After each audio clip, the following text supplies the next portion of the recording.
FSc के exam के सिर्फ 6 दिन बाद इमीडिएटली एमडी का टेस्ट होने और ये बात 100% ट्रू है। कोई इस बात को एक्सप्लेन करने के लिए तैयार नहीं है कि यार इसका सोल्यूशन क्या होना चाहिए, इंप्रूवर्स बच्चे क्या करेंगे, फ्रेशर स्टूडेंट्स क्या करेंगे। इस वीडियो में मैं आपको बताऊंगा इस चीज का सोल्यूशन। मेरे अपने एमडी कैट में मार्क्स आउट ऑफ 200 186 मार्क्स थे। मेरे एफएससी में 1080 मार्क्स थे आउट ऑफ 1100। मेरा एग्रीगेट 94.4% था और right now I am studying in Rawalpindi medical university, जो कि मेरी बारी एग्रीगेट के पॉइंट ऑफ व्यू से सेकंड नंबर पे था। फर्स्ट पे किंग एडवर्ड था और सेकंड पे आरएमयू था। मैं किंग एडवर्ड जा सकता था बट आई चूज आरएमयू। अगर आपने अभी से सही डिसीजन ना लिया then you are going to suffer. चाहे आप फ्रेशर हो, चाहे आप इंप्रूवर हो, चाहे आप सेकंड टाइम रिपीट कर रहे हो, चाहे आप थर्ड टाइम रिपीट कर रहे हो। सबसे पहले सिचुएशन को समझिए। देखिए एफएससी के सिर्फ 6 दिन बाद एमडी कैट टेस्ट है, ठीक है, ये बात ठीक है। फ्रेशर स्टूडेंट क्या होता है? वो बच्चा जो अभी एफएससी के एग्जाम दे रहा है और 6 दिन बाद एमडी कैट टेस्ट देगा, ठीक। इंप्रूवर वो होते हैं जो कि 1 साल इंप्रूव करके आ चुके हैं, अब वो at the end of the day MD CAT में अपीयर होने वाले। इंप्रूवर के लिए इस बात की कोई टेंशन नहीं है कि 6 दिन बाद टेस्ट है या 1 दिन बाद टेस्ट। मेन थिंग इज आपको एकेडमी ज्वाइन करनी चाहिए कि नहीं। देखो सबसे पहले मैं इंप्रूवर्स की बात करता हूँ।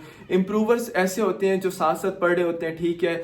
वो कुछ ऐसे बच्चे होते हैं जो साथ में एकेडमी ज्वाइन करके आ रहे होते हैं, they don't have any type of problem. So मैं उनके लिए सजेस्ट करूंगा कि यार आप सिर्फ घर पे बैठ के रिविजन करो, प्रिपरेशन करो, ये बहुत क्रूशियल टाइम है। Only thing I would suggest है, अगर आप सेल्फ डिसिप्लिन हो then no need to join academy. अगर आप थोड़े से सेल्फ डिसिप्लिन नहीं हो देन आई वुड सजेस्ट कि आप एक टेस्ट सेशन एकेडमी का ज्वाइन कर लो। आई थिंक कि एक इंप्रूवर के लिए या रिपीटर के लिए इस सिचुएशन से कोई प्रॉब्लम नहीं है। अब हम बात करने वाले फ्रेशर्स पर। फ्रेशर्स आपको बिल्कुल परेशान होने की जरूरत नहीं है। अगर आपको बिल्कुल ही आइडिया नहीं है कि एमडी कैट क्या होता है तो मैं आपको बताता हूं। एमडी कैट और एफएससी के टॉपिक सेम है, बुक सेम है, everything is same. The thing is problem यहां पर आती है कि यार आपको एकेडमी ज्वाइन करनी चाहिए कि नहीं। देखो मैं ये सजेस्ट करूंगा, आपको बहुत क्रूशियल टाइम चल रहा है, एफएससी भी है और एमडी कैट भी है। एमडी कैट 6 दिन बाद। मैंने बहुत सारे बच्चों को सिर्फ इस बात की वजह से सफर करते हुए देखा है कि यार वो एफएससी के मार्क्स कम कर बैठे हैं, एमडी कैट में उनके 90% मार्क्स 96% मार्क्स होते हैं। फॉर एग्जांपल एक बच्चा था, उसके आउट ऑफ 200 192 मार्क्स थे। उसके एडमिशन इसलिए नहीं हुआ था क्योंकि उसके एफएससी में मार्क्स कम थे। अगर आपको अपने ऊपर बिलीव है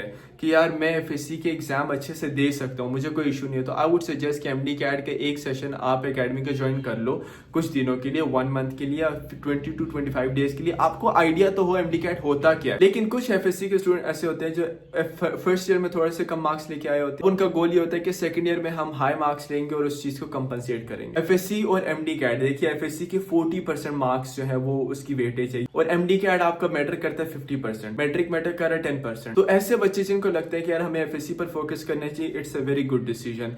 देखिए खुदा ना खास्ता मेरी दुआ है कि आपकी फर्स्ट अटेम्प्ट पे एडमिशन हो जाए एमडी कैट में, मेडिकल कॉलेज में, ड्रीम कॉलेज में। मगर इन केस अगर खुदा ना खास्ता इंप्रूव करना पड़ता है तो नेक्स्ट टाइम आपको एफएससी और एमडी कैट दोनों इंप्रूव ना करने पड़े, ताकि नेक्स्ट टाइम आप सिर्फ एमडी कैट में अपीयर हो। At that time you don't need to appear in FSC exam और एफएससी को इंप्रूव ना करने की जरूरत पड़े, ताकि आप पे बर्डन ना पड़े। आई होप यहाँ तक फ्रेशर्स के लिए क्लियर है कि वो बच्चे जिनके फर्स्ट ईयर में मार्क्स अच्छे हैं, सेकंड ईयर पे उनको आइडिया है, उनको अपने ऊपर कॉन्फिडेंस है, then they should go for MD CAT session और थोड़ा बहुत आइडिया ले ले कि एमडी कैट होता क्या है। तो वो बच्चे जिनको लगता है कि एफएससी में मार्क्स कम है then they are going to focus on FSC, then it's a good decision. But I would suggest कि यार साथ में कुछ एमसीक्यू प्रैक्टिस करते रहो, ताकि eight the end of the day जब एमडी कैट के लिए आप अपीयर होने लगो आखिरी 1 वीक में या 1 मंथ में, तो क्या हो कि आप बिल्कुल जीरो से स्टार्ट ना ले रहे हो। That's the main thing. तो इसीलिए आप साथ साथ थोड़ा बहुत पास पेपर के सॉल्व करते रहो, कुछ एमसीक्यू सॉल्व करते रहो, ज्यादा मुश्किल नहीं, आसान साथ में टच लेते रहो। Last thing for fresher students, देखिए एफएससी और एमडी कैट में डिफरेंस है, इतना ज्यादा नहीं है।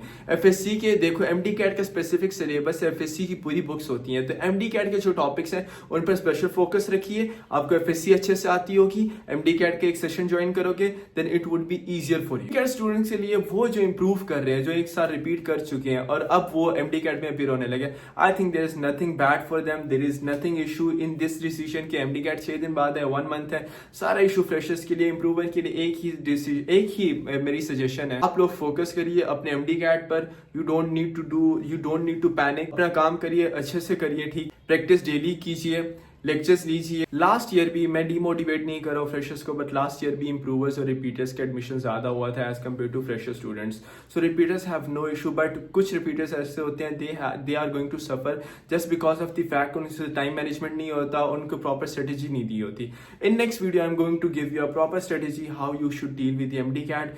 Go subscribe my channel and what you have to do, stay consistent, परेशान नहीं होना, inshallah everything will be fine. See you in the next video. Allah Hafiz.